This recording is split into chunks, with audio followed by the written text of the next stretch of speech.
Hello বন্ধুরা, আজ যাব হচ্ছে বাবা বড়কাছারির মন্দিরে। তাই সকাল সকাল ঘুম থেকে উঠে বাড়ির আশেপাশে কাজ ছেড়ে নিয়ে মেয়েকে খাইয়ে এখন স্নান টান করে চলে এসেছি আলতা পরার জন্য। দেখতেই পাচ্ছ আমি আলতা পরতে বসে গেছি। এই দেখো আমার আলতা পরা কমপ্লিট হয়ে গিয়েছে। এরপর আমি হব রেডি। এই যে বড়কাছারি যাওয়ার জন্য এই কুর্তিটা আমি অনেক দিন আগেই কিনে রেখেছিলাম, তাই আজকেই পরে যাচ্ছি। দেখো আমি একটু ঢং করে নিলাম আমার মেয়ের সাথে। তো আমি এদিকে গাড়িতে উঠে পড়েছি। আমার পাশে অনেক লোক ছিল, এই যে আমার মাম্মাম, আর পেছনে গাড়ি গান বাজনা হচ্ছিল। তো এখানে নেমে পড়েছি বাবার মন্দিরের কিছুটা দূরে। এই যে এদেরই পুজো দেখতেই পাচ্ছ, এই একটা আর একটা ছোট্ট ননদের, ওদের দুজনেরই পুজো।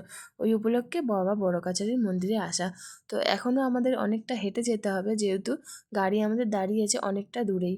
তো যেহেতু আশেপাশের পরিবেশটা খুবই সুন্দর ছিল, আর যেহেতু সেই দিনে খুবই গরম ছিল, আর এই যে রাস্তার মাঝখানেই একটা হনুমানজির মন্দির ছিল, মানে তৈরি হচ্ছে, তার কিছুক্ষণ বাদেই আমরা চলে গিয়েছিলাম, একটা জায়গা নেওয়া হয়েছিল সেইখানে। তো দেখো আমার চারটে সখীর মাঝখানে আমার জ্যান্ত সখী কী সুন্দর বসে আছে।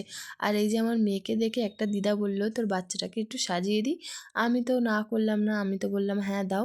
তো দিয়েছিল খুব সুন্দর করে। তো তাকে আমি 10 টাকা দিয়েছিলাম। এই যে হাত মুখ ধুয়ে এবারে বাবার মন্দিরে চলে যাব পুজো দিয়ে আসতে। ডালাও নিয়ে নিয়েছি। তো সেই দিনে ছিল রবিবার, খুব ভিড় হয়েছিল খুব। তো এমন পা রাখার জায়গা হচ্ছে না, আর বীভৎস গরম হচ্ছিল সেই দিনে। আর দেখতেই পাচ্ছ এত ভিড় হয়েছিল, বাবার মন্দিরে ঠেসাঠেসি করে আমরা সবাই মিলে ঢুকেছিলাম। তাও বাবার মন্দিরে মাথা ঠুকে যেন আলাদা একটা শান্তি। তারপরে খাওয়া দাওয়া করে নিয়েছিলাম এইখানে আলুর দম আর মুড়ি, নিরামিষ যেহেতু। তো তারপরে খেয়ে দিয়ে কিছুক্ষণ রেস্ট নিয়ে আমরা বেরিয়ে পড়েছিলাম বাড়ির উদ্দেশ্যে। তো চলো আজকের মিনি ব্লগটা তোমাদের কেমন লাগলো অবশ্যই জানাবে। আর যদি ভালো লাগে তাহলে একটা লাইক অ্যান্ড সাবস্ক্রাইব আর ফলো করে দিও আমার চ্যানেল।